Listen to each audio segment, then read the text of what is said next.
नमस्कार किसान साथियों, इंडियन टेक्निकल फार्मिंग चैनल में आज आपका स्वागत है, जहां पर बात होती है केवल और केवल किसान की। मेरा नाम दलबीर है और मेरे इस यूट्यूब चैनल में आपका स्वागत है। मेरे इस यूट्यूब चैनल का नाम इंडियन टेक्निकल फार्मिंग है और आज मैं आपके लिए खेती से जुड़ी एक नई वीडियो लेकर आया हूं। इस वीडियो में आज मैं आपको बताता हूं कपास की वैज्ञानिक खेती कब और कैसे करें, जिससे कि हमें फसल की अच्छी पैदावार व अच्छी इनकम प्राप्त हो। और कपास की बिजाई के समय कौन कौन सी सावधानी रखें, जिससे कि बीज का अंकुरण 100% तक हो, जिससे कि हमें कम खर्च व कम समय में ज़्यादा से ज़्यादा फसल की पैदावार प्राप्त हो, जिससे कि हमें एक अच्छी इनकम प्राप्त हो। आज हम बात करते हैं कि कपास की वैज्ञानिक खेती करने का उपयुक्त समय कौन सा है। कपास की खेती करने के लिए खेत का चुनाव। कपास की वैज्ञानिक खेती करने के लिए मिट्टी की जांच। कपास की वैज्ञानिक खेती करने के लिए पानी की जांच करवाना क्यों जरूरी है। कपास की वैज्ञानिक खेती करने के लिए भूमि की कैसी होनी चाहिए। कपास की खेती के लिए जलवायु कैसी होनी चाहिए। कपास की खेती के लिए किस तरह खेत की तैयारी करें। कपास की खेती के लिए फसल पद्धति या फसल चक्कर। कपास की वैज्ञानिक खेती करने के लिए किस प्रकार के बीज का चुनाव करें। किस कौन कौन सी बीज की उन्नत किस्में हैं। बीज का उपचार किस तरह से करें। बीज की मात्रा कितनी ज़रूरी है। कपास की वैज्ञानिक खेती करने के लिए फसल की बुआई का समय। कपास की वैज्ञानिक खेती करने के लिए जल, कीट व रोग का प्रबंधन क्यों जरूरी है। कपास की वैज्ञानिक खेती के लिए कौन कौन से स्प्रे करें। इस वीडियो को अंत तक जरूर देखें ताकि आपको खेती से जुड़ी सभी जानकारी प्राप्त हो। अगर आप चैनल पर नए हो तो वीडियो को लाइक, शेयर, कमेंट और चैनल को सब्सक्राइब जरूर करना, ताकि अन्य किसानों को खेती से जुड़ी सभी जानकारी प्राप्त हो और आने वाली वीडियो को नोटिफिकेशन आपको मिलती रहे। चलिए वीडियो को स्टार्ट करते हैं। Let it bang, bang.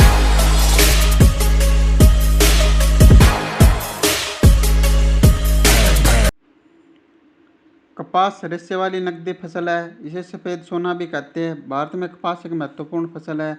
Bharat में कपास की खेती सर्दियों से चली आ रही है, जिसका उल्लेख ऋग्वेद में भी मिलता है, जो यह दर्शाता है कि भारतीयों का कपास से वस्त्र बनाने का ज्ञान प्राचीन काल से ही रहा है। भारत विश्व का दूसरा सबसे बड़ा कपास उत्पादक देश है, जिसे पहले नंबर पर चीन आता है। कपास में एक तरह का फल होता है जो बोल्स कहलाती है। ये चिकने और हरे पीले रंग के होते हैं। फल के अंदर बीज और कपास की रेशा होती है। भारत में कपास की खेती सबसे अधिक महाराष्ट्र, मध्य प्रदेश, गुजरात, आंध्र प्रदेश और राजस्थान में होती है। कपास की खेती के लिए नंबर 1 उपयुक्त समय। नंबर 2 कपास की खेती के लिए खेत का चुनाव। नंबर 3 मिट्टी की जांच। नंबर 4 पानी की जांच। नंबर 5 कपास की खेती के लिए भूमि। नंबर 6 जलवायु। नंबर 7 खेत की तैयारी। नंबर 8 फसल पद्धति या फसल चक्कर। नंबर 9 कपास की खेती के लिए बीज का चुनाव, बीज की उन्नत किस्में, बीज का उपचार व बीज की मात्रा। नंबर 10 फसल की बिजाई या फसल की बुआई। नंबर 11 फसल की बुआई सिंचित तथा असिंचित क्षेत्रों में। नंबर 12 खरपतवार की रोकथाम। नंबर 13 30 दिन बाद सिंचाई, फिर निराई, फिर गुड़ाई, फिर 30 दिन बाद सिंचाई या फिर वर्षा आधारित, फिर खाद का प्रबंधन, फिर जल का प्रबंधन, फिर कीट व रोग का प्रबंधन। मोनो, टाटा, आसाटाप, इमिडाक्लोप्रिड इत्यादि का स्प्रे करें। फल फूलों की वृद्धि के लिए प्लानोफिक्स कल्टार जैसे टॉनिक का ही इस्तेमाल करें। फिर चुनाई। नंबर 1 उपयुक्त समय। कपास की बिजाई का उपयुक्त समय अप्रैल व मई महीना होता है। बाजार में कपास की बहुत सी वैरायटियाँ उपलब्ध होती है। अप्रैल महीने में बिजाई के लिए अगत्य वैरायटी व 15 मई के बाद हम पछेती वैरायटी का ही चुनाव करते हैं।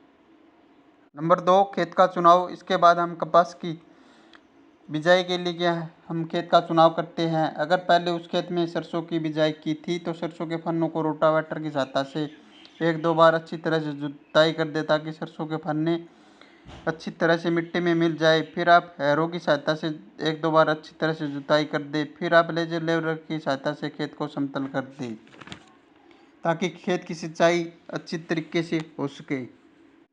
नंबर 3 मिट्टी की जांच। सबसे पहले अपने खेत की मिट्टी की जांच करवा ली, जिससे हमें यह पता चल जाता है कि मिट्टी में किन किन पोषक तत्वों की कमी है और खेत की मिट्टी किन किन फसलों के लिए उपयुक्त है और इस मिट्टी में कौन कौन सी फसलें उगाई जा सकती है, जैसे गेहूँ, चना, अरहर, सरसों, राया, बरसीन, गन्ना, आलू, मक्का, बाजरा, कपास इत्यादि।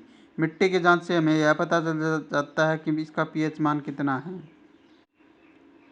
पानी की जांच। अगर आप फसल की बिजाई के लिए नहरी पानी का इस्तेमाल करते हो तो यह सभी प्रकार की फसलों के लिए अच्छा है और इसमें बीज का गुण 100% तक हो जाता है। अगर आप ट्यूबवेल के पानी से फसलों की बिजाई करते हो तो आप इस ट्यूबवेल के पानी की जांच करवा लें। अगर ट्यूबवेल का पानी पीने में मीठा है तो इसमें पानी का पीपीएम ज़्यादा हो सकता है और बीज अंकुरण के समय यह एक समस्या बन जाती है। अगर पानी का पीपीएम 1000 से कम है और यह सभी प्रकार की फसलों के लिए अच्छा है और इसमें बीज का अंकुरण 100% तक हो जाता है। अगर पानी का पीपीएम 1000 से ज़्यादा है तो इसमें बीज का अंकुरण सही तरीके से नहीं हो पाता, इसलिए पानी की जांच करवाना बहुत ज़रूरी है। खेत की तैयारी व गोबर की खाद। अगर आप खेत में गोबर की खाद का इस्तेमाल करते हो तो 8 से 10 ट्रॉली 1 एकड़ के लिए पर्याप्त रहती है। गोबर की खाद जमीन में अच्छी तरह बिखेर कर जमीन को समतल कर देना चाहिए। सिंचाई, बत्तर, जुताई, कल्टीवेटर, सुहागा। अब आप खेत को अच्छी अब आप खेत को अच्छी तरह से सिंचाई कर दे। जमीन के बत्तर आते ही हैरों की सहायता से खेत की अच्छी तरह 1-2 बार जुताई कर दे और फिर आप कल्टीवेटर सुहागा की सहायता से जमीन को समतल कर दे। कपास की खेती के लिए भूमि। कपास की खेती को सभी तरह की जमीन पर की जा सकती है, फिर भी दोमट मिट्टी भूमि को कपास की खेती के लिए सबसे सर्वोत्तम माना गया है। बलुई जमीन, क्षारीय भूमि और कंकड़ से भरी हुई जमीन पर कपास की खेती नहीं की जा सकती है। भूमि की तैयारी करते समय सबसे पहले खेत की जुताई लगभग 25 सेंटीमीटर गहरी करनी चाहिए। जरूरत के अनुसार दोबारा 2 से 3 बार देसी हल चलाकर खेत की जुताई कर दे और फिर उससे भुरभुरा कर फिर से भूमि को समतल भूमि बना देना चाहिए। जलवायु। कपास की खेती के लिए जलवायु। कपास की खेती में अच्छे जमाव के लिए मिनिमम 16 डिग्री तक का टेम्परेचर होना चाहिए। फसल के विकास के टाइम लगभग 21 से 57 डिग्री तक का टेम्परेचर और फसल के तैयार होने के टाइम में 27 से 32 डिग्री तक की टेम्परेचर की आवश्यकता पड़ती है। फसल पद्धति या फसल चक्र। फसल चक्र एक ऐसी प्रणाली है जिसमें फसलों को इस क्रम में बोया जाता है जिससे कि उसकी मृदा की उर्वरकता शक्ति बनी रहे। एक सफल उत्पादन के लिए उत्तरदायी प्रमुख कारकों में से फसल चक्र एक महत्वपूर्ण स्थान रखता है। फसल चक्र को अपनाने का उद्देश्य उपलब्ध प्राकृतिक साधनों का उपयोग करके उसमें अधिक फसल उत्पादन करना होता है। फसल चक्र क्या है? किसी खेत में फसलों को अदल बदल कर या हेरफेर कर बोना फसल चक्र कहलाता है। ऐसा करने से मृदा की उर्वरकता शक्ति बनी रहती है और पैदावार अच्छी होती है। किसी क्षेत्र की भूमि, जलवायु एवं अन्य वातावरणीय कारकों के आधार पर विभिन्न फसल चक्र अपनाए जाते हैं। एक अच्छे फसल चक्र को अपनाकर एक किसान अपनी भूमि से अधिक आर्थिक लाभ कमा सकता है। हमारे देश में फसल को उत्पादन को बढ़ावा देने के लिए विभिन्न प्रकार के फसल चक्र की कई प्रणालियाँ विचलित है। फसल चक्रों की संख्या 3 होती है: 1 वर्षीय फसल चक्र, 2 वर्षीय फसल चक्र। फसल चक्र के मुख्य प्रकार: खरीफ की फसलों में अपनाए जाने वाले फसल चक्र, रबी की फसलों में अपनाए जाने वाले फसल चक्र, जायद की फसलों में अपनाए जाने वाले फसल चक्र। फसल चक्र के सिद्धांत: उथली जड़ वाली फसलों के बाद गहरी जड़ वाली फसलों को उगाना चाहिए। अधिक खाद की आवश्यकता वाली फसलों के बाद कम खाद की आवश्यकता वाली फसलों को उगाना चाहिए। अधिक जल की आवश्यकता वाली फसलों के बाद कम जल की आवश्यकता वाली फसलों को उगाना चाहिए। फलीदार फसलों के बाद अफलीदार फसलों को उगाना चाहिए। कृषि साधनों का उपयोग समतापूर्वक ढंग से करना चाहिए। भूमि कटाव से प्रभावित क्षेत्रों में फसल चक्र में आच्छादित फसलों का समावेश होना चाहिए। फसल चक्र के लाभ: मृदा की उर्वरकता शक्ति में वृद्धि होती है तथा मृदा के भौतिक, रासायनिक तथा जैविक गुणों में सुधार होता है। सघन फसल चक्रों को अपनाने से भूमि में जीवांश पदार्थ की मात्रा में वृद्धि होती है। उचित फसल चक्र को अपनाने से भूमि में पनपने वाले विभिन्न बीमारियों के प्रभाव में कमी आती है। फसल चक्र अपनाने से कीटों तथा खरपतवारों पर भी नियंत्रित होता है। एक उत्तम फसल चक्र की निम्नलिखित विशेषताएं होती है। एक उत्तम फसल चक्र प्रति इकाई क्षेत्रफल में अधिक आर्थिक लाभ देता है। कृषि प्रक्षेत्र पर उपलब्ध कृषि श्रमिक के कार्यों को उचित प्रकार से वितरण रहता है। एक फसल चक्र से उन्हें वर्ष भर लगातार रोजगार उपलब्ध होता रहता है। भूमि की किस्म, धरातल तथा इसके प्रयोग को ध्यान में रखकर फसलों का समावेश एक अच्छे फसल चक्र की मुख्य विशेषताएं होती है। फसल चक्र में दलहनी फसलों को सम्मिलित करना चाहिए, जिससे भूमि में नाइट्रोजन तथा जीवाश्म पदार्थों की वृद्धि होती है। ऐसी फसलों को उगाना चाहिए जिसके फसलों के रोग तथा उनमें लगने वाले कीड़ों आदि पर प्रभावशाली नियंत्रण संभव हो सके। फसल चक्र में अधिक लाभ देने वाली फसलों का समावेश करना चाहिए। जिन क्षेत्रों में मृदा कटाव की समस्या होती है वहाँ पर आच्छादन फसलों को उगाना चाहिए। इन फसलों की भूपरीक्षण संबंधी आवश्यकताएं कम से कम होनी चाहिए। कृषि प्रक्षेत्र पर गहरी जड़ वाली तथा उथली जड़ वाली फसलों का समावेश फसल चक्र में करना चाहिए। पशुओं को चारे की आपूर्ति के लिए चारे वाली फसलों को सम्मिलित करना भी आवश्यक होता है। कपास की खेती के लिए बीज का चुनाव, बीज की किस्म या वैरायटी, बीज का उपचार तथा बीज की मात्रा। हमें अपने खेत में फसल की बिजाई करते समय ऐसे बीज का चुनाव करते हैं जो अपने क्षेत्र या एरिया के हिसाब से ठीक हो। बीज का चुनाव करते समय हमें मिट्टी, समय व पानी के अनुसार ही बीज का चुनाव करना होता है, क्योंकि दोमट मिट्टी के लिए अलग, रेतीली ज़मीन के लिए अलग अलग वैरायटियाँ आती है। बीज की वैरायटी, हमें एक ऐसी वैरायटी का चुनाव करना होता है जो हमारे क्षेत्र व ज़मीन व पानी के हिसाब से ज़्यादा उत्पादन देती हो। हमें एक ऐसी कंपनी के बीज का चुनाव करना होता है जो कंपनी सरकार के द्वारा रजिस्टर्ड हो, जैसे राशि, यूएस इत्यादि। बीज खरीदते समय बीज का पक्का बिल अवश्य लेना चाहिए, जिससे कि बीज के डुप्लीकेट होने के चांस कम होते हो। बीज का चुनाव, हम बीमारी की रोकथाम के लिए हम बीज का उपचार करते हैं, जिसे हम FIR भी कहते हैं, जिससे हम फंगिसाइड, इंसेक्टिसाइड व राइजोबियम कल्चर भी कहते हैं। सबसे पहले हम बीज को फंगिसाइड दवाइयों से उपचार करते हैं, जिसे हम फंगस की रोकथाम के लिए करते हैं। फिर हम इंसेक्टिसाइड से उपचार करते हैं, जिसे हम इंसेक्ट की बीमारी की रोकथाम के लिए करते हैं। फिर हम राइजोबियम कल्चर से उपचार करते हैं, जो कि हमारी पैदावार बढ़ाने में मदद करता है। बीज की मात्रा, हम कपास की बिजाई के लिए एक खेत में 2 पैकेट की बिजाई करते हैं। बिजाई, अब आप मशीन की सहायता से खाद व बीज की बुआई एक साथ कर सकते हो। हमें बीज की बिजाई सुबह या शाम के समय ही करनी चाहिए। बिजाई के समय में लाइन से लाइन की दूरी 3 फुट व बीज से बीज की दूरी 1 फुट व बीज की गहराई 8 से 10 सेंटीमीटर रखनी चाहिए। बिजाई के समय बीज गिल्ली मिट्टी में ही डलना चाहिए और इसके ऊपर 5 से 6 सेंटीमीटर जमीन की परत चढ़ जानी चाहिए। फसल की बुआई तथा असिंचित क्षेत्रों में, अगर आप फसल की बिजाई नहरी पानी से करते हो तो इसे हम सिंचित क्षेत्र कहते हैं। अगर आप वर्षाधारित क्षेत्रों में कपास की खेती करते हो तो इसे हम कपास की खेती असिंचित क्षेत्रों में कहते हैं। कपास की खेती सिंचित तथा असिंचित दोनों क्षेत्रों में की जाती है। सिंचित क्षेत्रों में इसका उत्पादन ज़्यादा होता है, असिंचित क्षेत्रों में इसका उत्पादन कम होता है। यह वर्षा पर निर्भर करता है।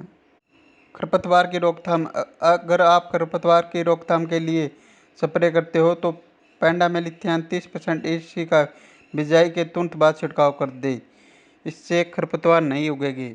खरपतवार के लिए पेंडामेलिथियान 30% EC को 500 मिलीलीटर दवाई को 250 लीटर पानी में घोल बनाकर 1 एकड़ में इसका स्प्रे कर दे। स्प्रे के समय खेत में नमी होना बहुत ज़रूरी है। कपास की बिजाई के 30 दिन बाद कपास की फसल सिंचाई के योग्य हो जाती है। अब आप खेत की हल्की सिंचाई कर सकते हो। कपास की बिजाई के 30 दिन बाद खेत में खरपतवार भी उगने शुरू हो जाते हैं। सिंचाई के तुरंत बाद आप खेत की निराई व गुड़ाई कर दें।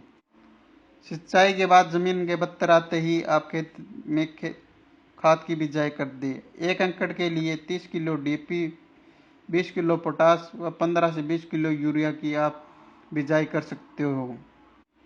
इसके 30 दिन बाद फिर आप खेत की सिंचाई कर दो, या फिर आप वर्षा हो जाए तो खेत की सिंचाई न करें। जल प्रबंधन, कपास की खेती के लिए जल का प्रबंधन होना भी बहुत ज़रूरी होता है, क्योंकि अगर बारिश ज़्यादा हो जाए तो खेत में पानी इकट्ठा हो जाता है, जिससे खेत में ज़्यादा बीमारी आ सकती है। इसलिए जल का प्रबंधन भी होना बहुत ज़रूरी होता है, क्योंकि कपास की फसल ज़्यादा पानी को नहीं मानती है।